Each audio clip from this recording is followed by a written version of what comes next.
World Cup champions of 1999. What a victory for the Sri Lankans. A fantastic...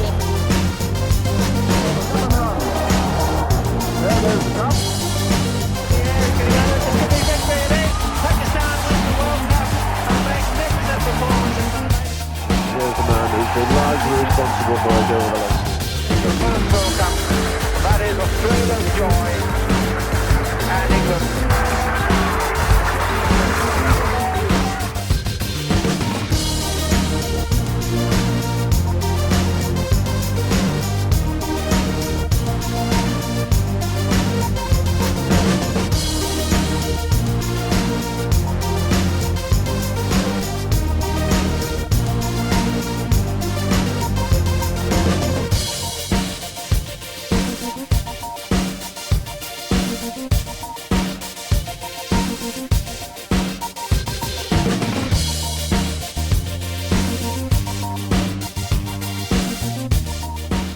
hello to all of you on the greatest empire. Doctor Adnan एक दफा फिर आपके साथ। Pakistan super league HPL PSL 7 का इब्तदाई मरहला आज मुकम्मल हो चुका है। पाकिस्तान सुपर लीग के 7वें सीजन के तमाम मैचेस जो हैं क्वालिफायर्स और एलिमिनेटर से पहले पहले वो तमाम अपने अख्ताम को पहुंचे। ग्रुप स्टेजेस जो है वो हो गया उनका काम तमाम, और हमारे सामने 4 फाइनलिस्ट टीमें आ गई हैं जिसका जिक्र कल भी किया था। लेकिन अब जो है वो हतमी फैसला हो गया कि कौन किससे खेलेगा और कौन किससे खेलेगा। सबसे कामयाब तरीन टीम इस टूर्नामेंट की पाकिस्तान के wicket keeper batsman Mohammad Rizwan की मुल्तान सुल्तान, जिसको वो लीड कर रहे हैं। उन्होंने 10 मुकाबलों के बाद उसमें से 9 में से फतह हासिल की और सिर्फ एक में उनको नाकामी का सामना करना पड़ा। जबकि दुनिया क्रिकेट के बेहतरीन कॉम्बिनेशन मोहम्मद रिजवान और बाबर आजम का अगर दूसरा जुज उठाया जाए, आई मीन बाबर आजम, तो कराची किंग्स के कप्तान बाबर आजम और कराची किंग्स इस मुल्तान सुल्तान के अपोजिट इस ग्रुप स्टेज की जो वर्स्ट जो कारकर्दगी रही PSL की, वो अगले पिछले तमाम रिकॉर्ड्स टूट गए और टोटल 10 मैचों के अंदर उनको सिर्फ एक मैच में फतह हासिल हुई, जबकि 9 मैचों में उनको नाकामी का सामना करना पड़ा। जबकि बाबर आजम की बात करूं, अगर बहसियत कप्तान के कराची किंग्स के कप्तान थे, उनका एक मिक्स पिक्चर नजर आती है कि बाबर पे काफ़ी तनकीद भी हो रही है कि उन्होंने अपनी टीम के लिए फ्रंट फुट पे आके नहीं खेला, उन्होंने मैच सेविंग इनिंग्स नहीं खेली। लेकिन अनफॉर्चुनेटली कराची किंग्स का कॉम्बो जो है वो कहीं भी न चल सका, चाहे वो बॉलर्स हों, चाहे वो फील्डर्स हों, चाहे वो बैट्समैन हों। बाबर आजम के टोटल इस Pakistan super league HPL PSL 7 में 343 रन थे उनके बाबर आजम के। अगर मैं ओवरऑल रन्स करूं तो रन शायद इतने बुरे नहीं थे, लेकिन एवरेज जो उनका था वो 38.11 था, जो फिर भी काबिल बर्दाश्त था। लेकिन ऐसी क्या चीज थी जो बिल्कुल भी कराची किंग्स के थिंक टैंक और हमारे लिए काबिल कबूल नहीं थी, वो थी बाबर आजम का स्ट्राइक रेट, जो रिजवान को उनसे डिफर करता है। बाबर आजम का स्ट्राइक रेट 118.8 था, जो किसी तौर पे भी किसी लीडिंग 2020 कंपटीशन के अंदर काबिल कबूल नहीं है। और यही चीज बाबर आजम को रिजवान से बहुत अलग कर देती है। दोनों मास्टर क्लास बैट्समैन है और T20 के वर्ल्ड कप पे हमने देखा कि कैसे पाकिस्तान की फतूहात का जो सिलसिला था उन्होंने शुरू करवाया। लेकिन ये स्ट्राइक रेट जो है makes the difference for both. आगे बढ़ने से पहले बताना चाहूंगा आपको कि दूसरी बदकिस्मत टीम इस HPL PSL 7 की कोटा ग्लेडिएटर्स की चैंपियन टीम थी। कहते हैं कि अल्लाह की जात के अलावा हर अरूज को जवाल है, और शायद कोटा ग्लेडिएटर का जवाल जो है वो शुरू हो चुका है। Lot of changes need to be done. Viv Richards mentor भी उनके साथ थे, बहुत चेंजेस होना बाकी हैं। शायद कप्तान सरफराज अहमद भी अपनी फॉर्म में नहीं है, कॉम्बिनेशन बेहतर नहीं बन रहा। जेम्स फॉकनर जैसे नासूर का सामना भी कोटा ग्लेडिएटर्स को करना था, तो साइकोलॉजिकली जो बुरा काम हो सकता था वो कोटा ग्लेडिएटर्स के अंदर जो है वो हो रहा था। Since winning the PSL in 2019 with a shining colors, Sarfaraz Ahmad की कोटा ग्लेडिएटर्स 2020, 2021, 2022 कंसेक्टिव 3 सालों में एक दफा भी प्ले ऑफ्स में जगह बनाने में कामयाब नहीं हो सकी। तो ये मुंह बोलता सबूत है। कोटा ग्लेडिएटर्स का विन परसेंट इसके साथ 34% रहा। तो अगर देखा जाए तो 34% का जो विन परसेंटेज है कोयटा ग्लैडिएटर्स का since their last victory in 2019, ये पाकिस्तान सुपर लीग की तारीख का सबसे लोएस्ट परसेंटेज है क्वालिफाइंग वाली टीमों का। जो टीम क्वालिफाई कर सकी और क्वालिफाइंग राउंड्स खेली और क्वालिफायर्स खेली, उनके अंदर किसी की परसेंटेज इस वक्त 34% या इससे कम नहीं है। This is the lowest which Quetta needs to figure out what's happening around them. आज HPL PSL 7 का लास्ट मैच था, मैच नंबर 30, जो कि खेला गया दूसरे नंबर की टीम लाहौर कलंदर के माबैन और लाहौर कलंदर और पेशावर ज़ैलमी के माबैन, जो कि माजी की चैंपियन टीम है, उनका और कलंदर्स का मुकाबला था। कलंदर्स ऑलरेडी दूसरे नंबर पर ऊपर है और पेशावर ज़ैलमी तीसरे नंबर पर है।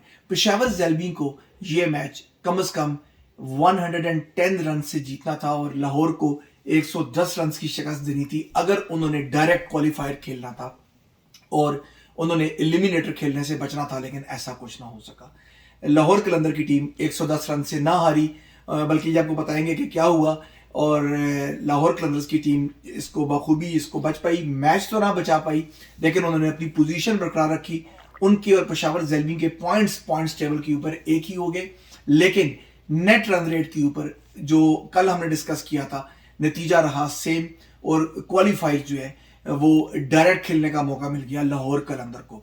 ये भी उनके साथ ये पहली दफ़ा हुआ है HPL PSL 7 में कि जब इनकी कारकर्दगी इतनी फ्लॉलेस और इतनी स्मूथ रही कि विक्ट्रीज के साथ इन्होंने ये मंजर जो है हासिल करने में कामयाब हुए। तो फाइनल ग्रुप टेबल जो अब सामने आ गया है लीग ख़त्म होने के बाद, 30 मैच ख़त्म होने के बाद, उसके मुताबिक जो क्वालिफायर है वो खेला जाएगा मुल्तान सुल्तान और लाहौर कलंदर की टीम्स के माबैन, और जो विनर होगा इस मैच का क्वालिफायर का, they will go directly into the grand finale of the Pakistan super league. Second number पे जो मैच खेला जाएगा वो होगा एलिमिनेटर 1, क्योंकि एलिमिनेटर 2 खेले जाएंगे। जो एलिमिनेटर 1 होगा वो तीसरे और चौथे नंबर वाली टीमों के दरमियान होगा, जो कि हैं पेशावर ज़ैलमी और इस्लामाबाद यूनाइटेड की टीम। इनमें से जो टीम हारेगी उसको होगा टाटा बाय बाय और उसको जाना होगा अपने घर। लेकिन जो एलिमिनेटर का विनर होगा वो क्वालिफाइंग या फाइनल के अंदर डायरेक्टली नहीं जाएगा, क्योंकि पिक्चर अभी बाकी है मेरे दोस्त, उसको करना होगा इंतजार। और जो एलिमिनेटर 2 होगा उसमें उसका सामना होगा क्वालिफाइंग की लूजिंग टीम से। जो टीम मुल्तान सुल्तान और लाहौर कलंदर के माबैन जो बदकिस्मत टीम हार का मजा चखेगी उस क्वालिफायर में, उसको पेशावर ज़ैलमी और इस्लामाबाद यूनाइटेड के विनर का सामना होगा। And this will be the eliminator 2, जिसको हम अपनी जबान में टर्मिनेटर कहते हैं।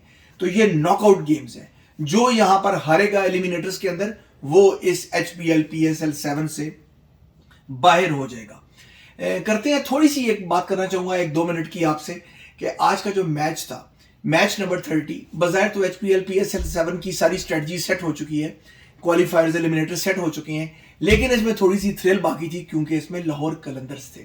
लाहौर कलंदर्स जहां भी होते हैं वहां पर थ्रिल का होना बहुत जरूरी है, क्योंकि है ये टीम ग्रीन की निशानी। टीम ग्रीन दुनिया में कहीं भी हो, चाहे वो पाकिस्तान का कलर हो या लाहौर कलंदर का, लेकिन जब वो होते हैं तो थ्रिल होती है। जब टीम ग्रीन नहीं होगी तो थ्रिल खत्म हो जाएगी। Match very interestingly and amazingly एक जीता वो मैच पेशावर ज़ैलमी का सुपर ओवर में दाखिल हो गया। सुपर ओवर में जब दाखिल हुआ तो वुड यू बिलीव कि नंबर 9 और नंबर 10 के बल्लेबाज पाकिस्तान की हीरो शाहीन शाह अफरीदी तने तनहा लाहौर को सुपर ओवर के अंदर लेके आ गए।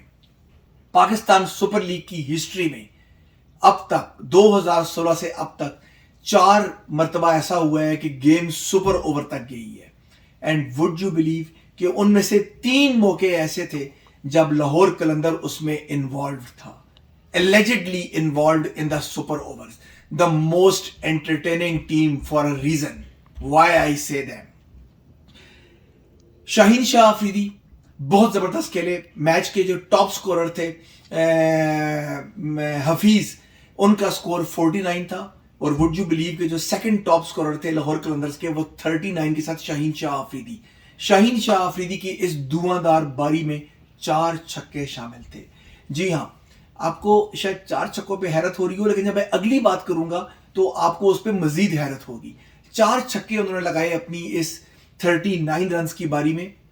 लेकिन अगर इससे मैं पीछे चला जाऊं तो पाकिस्तान सुपर लीग को भी छोड़ दूं तो ओवरऑल उन्होंने अपनी T20 कैरियर की हिस्ट्री के अंदर सिर्फ एक ही छक्का लगाया है। शाहीन शाह अफरीदी ने अपने बैट से सिर्फ एक ही छक्का लगाया था आज से पहले, लेकिन अब उन्होंने 4 सिक्सेस लगा के अपना रिकॉर्ड भी इंप्रूव किया और अपनी टीम को सुपर ओवर में लेके आ गए। लेकिन अनफॉर्चुनेटली फिर वहाब रियाज कप्तान पेशावर ज़ल्मी के उन्होंने शो किया कि एक्सपीरियंस इज समथिंग। उन्होंने जो डॉट बॉल फेंके और जो लेंथ बॉल डाली, फिर उन्होंने यॉर्क करने की कोशिश की, उस ग्रूव के अंदर बॉल को डाला, बहुत अच्छा खेला। It was unplayable. मेरा कहना यह था कि I was in the favour of David visa, कि डेविड वीसा अगर पहले आ जाते और ब्रुक को ना भेजा जाता तो शायद थोड़ी सूरत हाल बेहतर हो जाती। लेकिन anyhow, Brook was equally capable, but my vote was for the David Wiese. He was padded up at the boundary line, but unfortunately he couldn't bat. Hit करने की कोशिश की आखिर में ब्रुक ने, लेकिन वो सिर्फ 2 रन ही ले पाए और ओवरऑल बड़ा आसान टारगेट मिला, जिसको एक्सपीरियंस शुएब मलिक, जिनका एक्सपीरियंस बोलता है दुबई के मैदान में और कज़ाफी स्टेडियम लाहौर के मैदान में, उन्होंने 2 ही बॉल्स पे लाहौर कलंदर्स का ये जो सुपर ओवर का ड्रीम था उसको चकनाचूर कर दिया। So I think this is it. दोबारा इंशाल्लाह मुलाकात होगी आपसे जब क्वालिफायर्स आएंगे। क्वालिफायर से पहले आपसे एक बात होगी, प्री एनालिसिस करेंगे थोड़ा सा क्वालिफायर का। जो पहला क्वालिफायर होने जा रहा है मुल्तान सुल्तान और लाहौर कलंदर का। लेकिन जाते जाते आपको ये बताना चाहूंगा कि 916 विकेट्स, 916 विकेटें, वाओ, टेक अ बो, 916 विकेटें, 6615 रन। कोई और नहीं, one and the only legendary Wasim Akram, he has been inducted into the hall of fame. जिस तरह अमूमन हम देखते हैं बेसबॉल, सॉकर, उनके एक जब मुकाबले होते हैं तो वहां पर हॉल ऑफ फेम का एक कैटेगरी आती है, और फाइनली ये हॉल ऑफ फेम जो है क्रिकेट में भी जो है उसका इसको शामिल किया गया है। और ऐसे ही हॉल ऑफ फेम जो रिसेंटली अभी रखा गया है, वहां पर वसीम अकरम को पाकिस्तान क्रिकेट बोर्ड PCB ने उसको इंडक्ट किया है, उसमें वसीम अकरम को। और जो लास्ट मैच खेले कराची किंग्स खेले अपना, वहां पर बाबर आजम की टीम जब खेलने आई तो वहां पर उनके माजी के साथी और उनके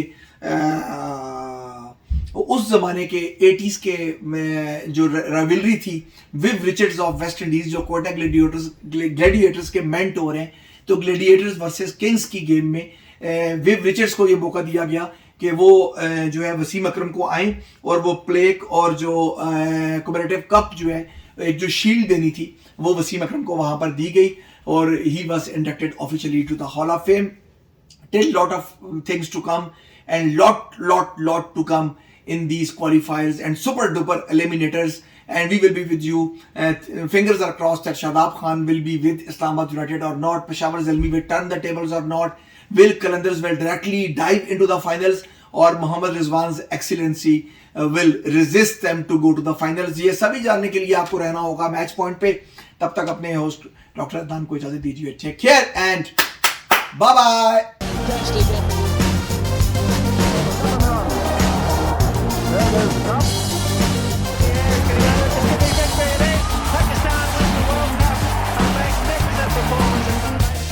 Here's the man who's been largely responsible for us over the last That is Australia's joy and England